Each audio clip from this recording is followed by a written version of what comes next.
Opa, cê tá bom? Vamos pensar nos trem muito doido, porque na provocação de hoje eu vou falar sobre um golpe estrutural que está em percursos no Brasil. A essência dessa provocação será sobre o neojudiciário, muito baseado na sanha do Haddad de taxar qualquer estrutura produtiva do Brasil e que falhou em tentar taxar fintechs, mesmo que tenha usado aí as bets para tentar camuflar sua sanha. E como perderam no voto de plenário, correram para o judiciário. E pelo andar da carruagem, mais uma vez, uma derrota do governo será revertida com base em justiça social. E sim, será mais uma provocação de alerta sobre mais um episódio onde o judiciário se aproveita de algo que as pessoas muitas das vezes se esquecem e acaba servindo como fator de normalização para as loucuras do Lula e do Haddad, que é a miragem de cenário político. Nessa provocação eu vou traçar um cenário onde a referência imagética que as narrativas da esquerda usa e que acaba criando esse cenário vai acabar nos levando até a tão sonhada revolução comunista. Antes disso, aquele velho trato de sempre, você deixa o seu like, se inscreve no canal e considere fazer um apoio para esse grande QR Code que está no canto superior da sua tela. Eu vou trazer essa provocação de neojudiciário pela perspectiva de justiça. Entenda justiça enquanto ressarcimento de perca de potência perdida por meio de uma relação de troca indireta sem o consentimento entre os indivíduos ou estruturas e indivíduo. As pessoas até agora não entenderam que os agentes políticos estão forçando a quebra do país e usando esse percurso de quebra para fazer propaganda ideológica. Ao travar com toda a burocracia estatal possível o país, o PT acaba forçando o derretimento lento do país. Ele não quebra de uma vez, mas você vê o país minguando por conta dessa burocracia de alta carga de impostos e alta carga de amarra para se fazer qualquer coisa. Os seus adversários que têm como base ideológica austeridade fiscal serão obviamente descartados pela massa que está vendo o país derretendo e cada vez mais pessoas se tornando marginais. Logo, o objetivo dessas pessoas é sobrevivência e não a economia. E é aquilo, farinha pouca, meu pirão primeiro. Então assim, quando se leva em conta todo esse cenário, você vai ver que a esquerda está levando todo mundo ao controle da narrativa de opressão de classe que a própria esquerda propõe. Ou seja, ela propõe a quebra, ela derrete o país e coloca a culpa em quem está tentando ajudar. Então assim, se tu conseguir captar que estamos no meio de um resta um, quando se analisa blocos de poder no país que estão tentando brigar para saber quem que fica com o país após a quebra de 2027, você praticamente mata toda a provocação, inclusive a ideia de gatilho de lei. Se ativa alguma lei quando se gera um prejuízo indireto na competitividade do indivíduo no ambiente. O ressarcimento é só uma narrativa usada dentro do meio de ação, que é esse derretimento do país, por agentes socialistas que vão usar a desgraça projetada por eles mesmos na vida dos marginais para forçar a queda dos seus adversários. Se lembre sempre do Resta 1, socializando os acúmulos de grupos contrários às suas pautas. Não se esqueça que antes de chegar ao poder, o PT criticava o iFood, criticava o Uber, criticava dono de casa, de aluguel, criticava investidores e agora o PT vem implementando várias travas burocráticas e de carga tributária em cima dessas pessoas. Estou falando de uma projeção imagética de um cenário que está sendo sabotado e que os agentes públicos não conseguem ir contra. O tesourão do Congresso está preso em uma briga moral sobre liberdade blá blá blá, enquanto o principal problema do país e que serve para sustentar todo esse derretimento e a narrativa da esquerda está sendo engordado que nem um porquinho roliço nas mãos do Haddad. Nesse caso, o grande problema é o custo de vida dos cidadãos, que vem se encarecendo graças à sanha do Haddad, que quer limitar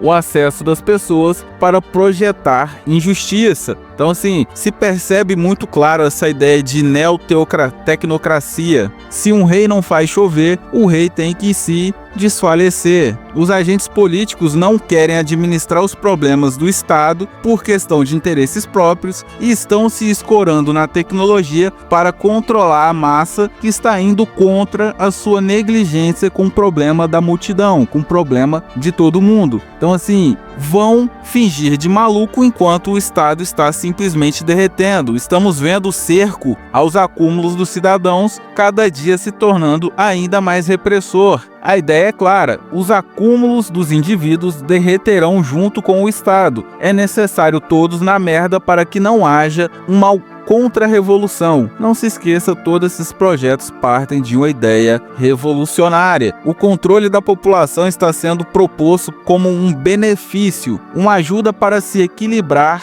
e acalmar a massa. Tudo isso enquanto o país vai ladeira abaixo. O ideal de tecnocracia, de controlar o povo, de controlar as relações, já que o Estado ele tem que intervir nas relações, a tecnocracia faria esse intermédio. Já a ideia desse cenário que a gente está vendo mais se parece com um meio para se controlar o povo, para se chegar à terra prometida que esses perturbados da esquerda tanto querem. Entenda todo o cenário enquanto a busca por uma transição de ordenamento de mundo. Não é sobre fazer o bem, é sobre reescrever o mundo, reescrever o ordenamento regimentar. Quanto mais ideologizada a pessoa for, menos realística ela será, e todo socialista tem uma certa dificuldade de entender que qualquer espaço e recurso está em disputa dentro de uma janela de tempo de 45 a 50 anos. Os indivíduos vão trabalhar de seus 16 aos 65 e existem várias variáveis que vai o colocar acima ou abaixo de outro indivíduo, com vários fatores qualificativos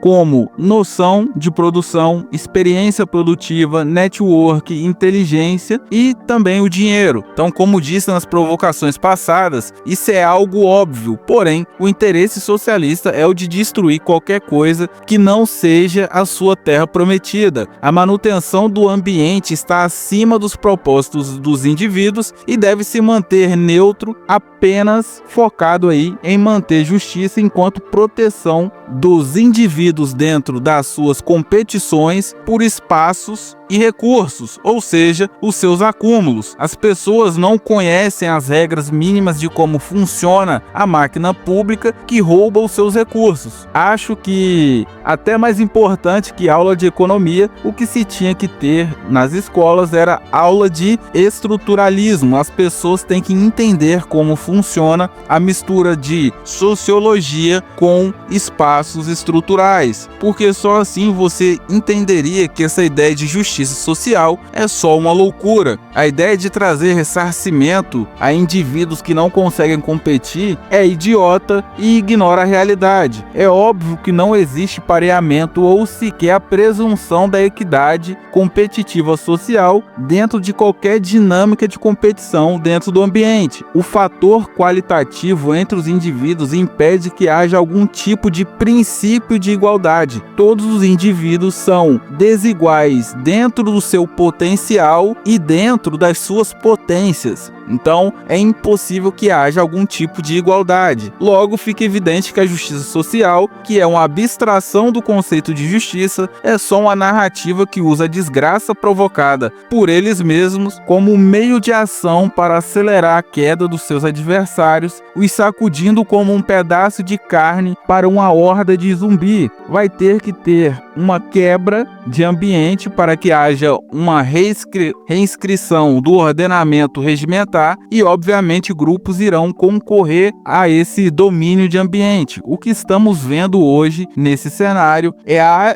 eliminação dos concorrentes enquanto o processo de quebra está em curso. Fica muito difícil tu projetar um futuro, ainda mais com essa projeção de Lully 4, sem projetar um cenário de estatização moral. No Brasil se normalizou o fato do presidente poder aplicar sua visão de mundo não na estrutura, que é o cargo que ele está se promovendo, mas sim na vida dos indivíduos e nos seus acúmulos, obviamente. A administração pública não é mais sobre reger o Estado, mas sim reger as estruturas de produção e recursos dos indivíduos. Se a base jurídica do país mudar toda vez que um presidente chegar ao poder, não teremos um país por muito tempo. E isso acredito que já ficou um pouco óbvio. A burocracia brasileira estatizou praticamente todas as empresas. O Haddad já é sócio majoritário de todas as empresas do Brasil e mesmo assim não consegue fechar as contas e vive de criar mais e mais impostos, ou talvez seja só uma artimanha para derreter o país mais rápido. A ideia de que empresas que exercem alguma função econômica no país têm que ter um aval social para existir é uma das ideias de alguns projetos aí, 20 alguma coisa, de controle social meio macabro e que já está a todo vapor. Estamos vendo o estrangulamento econômico de maneira descarada, usando marginalizados como desculpa. Isso tudo dentro de se baseando em uma falsa moralidade. A esquerda vem controlando boa parte jurídica do mundo, a fim de garantir suas emendas no ordenamento regimentar. E como já disse, tudo se torna meios de ação, até mesmo a desgraça da massa. Não existe bandidos ou mocinhos nessa história. E quando se analisa as forças vetoriais que empurram o país para esse futuro de merda, vemos que os interesses são, digamos que, bem brasileiros. Quando tu olha, por exemplo, o judiciário, que se tornou aí o garantidor de ideal de mundo, se percebe que eles partem de um princípio que o país está quebrando e eles são servidores públicos que precisam do roubo do Estado através da extração dos indivíduos. E óbvio que ao olharem para um cenário onde o grupo da direita quer destruí-los e reduzir os seus ganhos, enquanto o grupo da esquerda quer garantir os seus ganhos, analisando enquanto bloco de poder estatal, fica muito difícil de analisar uma ação pragmática pró-indivíduo, pró-economia. Então, assim, a base dessa loucura toda, a base que chancela essa loucura, é só estar pensando em sobreviver. Obviamente tem interesse ideológico, mas também tem muita questão de apenas se manter enquanto um grupo de pessoas que ganham 500 mil por mês. Indo para o segundo bloco, trazendo uma ideia de redução de dano, vou trazer mais uma ideia visando oxigenação espacial. A essência dessa ideia é tempo de cargo. O principal problema da questão de boicotes internos que acabam ajudando partidos políticos é a certeza de quem colabora com todo o esquema que o seu salário de servidor público cairá todo início do mês. Ao contratar por regime temporal, o indivíduo que está quebrando o país terá que pensar pelo menos um pouco no futuro. Pensando aí no aumento da qualidade e eficiência jurídica, por exemplo, é necessária a troca constante, até para que haja uma oxigenação na visão de cenário, quebrando essa dinâmica de continuidade que os ministros acabam se escorando. Então, assim, uma janela de tempo aí de servidor público de 8 a 12 anos no máximo, e depois eles teriam que ir para o setor particular, setor privado. E, obviamente, não só ter um prazo para que esse servidor possa servir, mas também um teto de idade. Visando oxigenar espaços públicos, os funcionários públicos sairiam da máquina pública aos 50 anos. Ou seja, nenhuma pessoa acima dos 50 anos poderia fazer parte dos servidores públicos. No caso aí de uma janela de 8 anos, os servidores não poderiam ter mais de 42 anos para entrar no Estado, lhes restando pelo menos aí mais uns 5 anos no setor privado até a sua aposentadoria. Também baixaria um pouco a aposentadoria para 55 anos. Isso ajudaria na oxigenação de espaços no Estado, trazendo ideias e sangue novo. Quando se analisa os principais agentes políticos hoje, se percebe que eles têm menos de 55 anos e conseguem desempenhar bem sem ficar morcegando. E isso vai para a terceira ideia, que é o metafuncional. Toda loucura política e ideológica, ela está assentada em todo esse desleixo com a coisa pública que vemos no Brasil. Além de tempo, forçaria os indivíduos a terem metas de função, com algumas bonificações como estímulo. Mas o mínimo que se deveria fazer é forçar um compromisso onde os prejuízos não poderiam ser algo normal, mas sim algo passível de punição, até mesmo demissão. Então não adianta Quer dizer, não adianta eu fazer crítica, não adianta você que me ouve também criticar, se não houver um controle estrutural no país, que a administração pública, que os agentes públicos queiram administrar a estrutura ao invés da vida dos indivíduos. Não adianta só pensar na quebra dos princípios de ideais ideológicos, mas também tapar as brechas institucionais que eles usam para meter o louco em todo mundo. O Ministério da Educação, por exemplo, tem 350 mil pessoas. Se tu fizer um cálculo básico de quantas funções reais o Ministério da Educação tem, se tu dividir em 3 categorias como manutenção do Ministério, agendas do Ministério e novos problemas, você vai ver que mesmo se cada uma dessas 3 categorias tivesse aí 50 dinâmicas, com 30 cabeças tentando resolver cada uma dessas dinâmicas, você não precisaria contratar 4.500 indivíduos. Então, assim, é um óbvio esculacho. Tem 350 mil e ninguém sabe o porquê. O esculacho com a coisa pública aqui no Brasil, ele é descarado. Então fica a pergunta para você, qual lado que o seu agente político que tu mais confia está nessas últimas votações no parlamento? Porque se tu parar para analisar, verá que o centro-direita ou os agentes de centro-direita podem estar ajudando na quebra do país até mais que os próprios esquerdistas. Então, assim, o foco estatal, ao meu ver, é a única solução para tu reduzir essa quantidade de merda. Fica outra pergunta, qual agente político que está tentando analisar mudanças não apenas usando bordões rasos de irei baixar os gastos do Estado, mas que você percebe que ele tem o mínimo de noção de funcionamento da coisa pública, da máquina pública. Tu vai perceber muita coisa quando tu parar para olhar para essas perguntas. Então, assim, moral da história, a esquerda está a todo vapor na sua sã de derreter o país, seja por conta do possível Lula 4, que iniciaria com terra arrasada e ele podendo fazer o que quisesse, ou por conta de algum imprevisto que talvez eles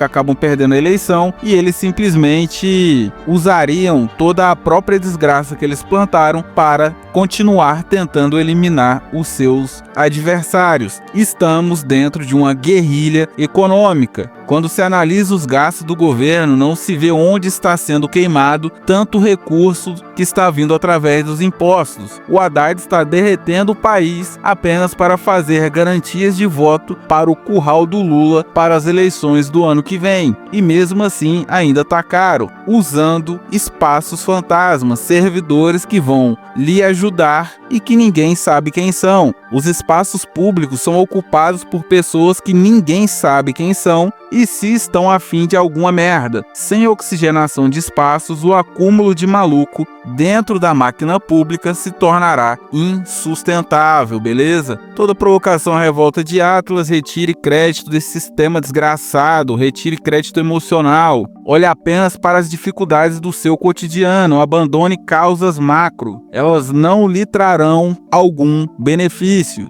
Busque suas lutas primeiro, suas competições primeiro, para depois se compadecer pelo próximo. A provocação de hoje foi essa. Se te trouxe alguma reflexão, deixe seu like, siga o canal e faça uma doação para esse grande QR Code que está no centro da sua tela, beleza? Então, até a próxima provocação. Fique com Deus. Um forte abraço.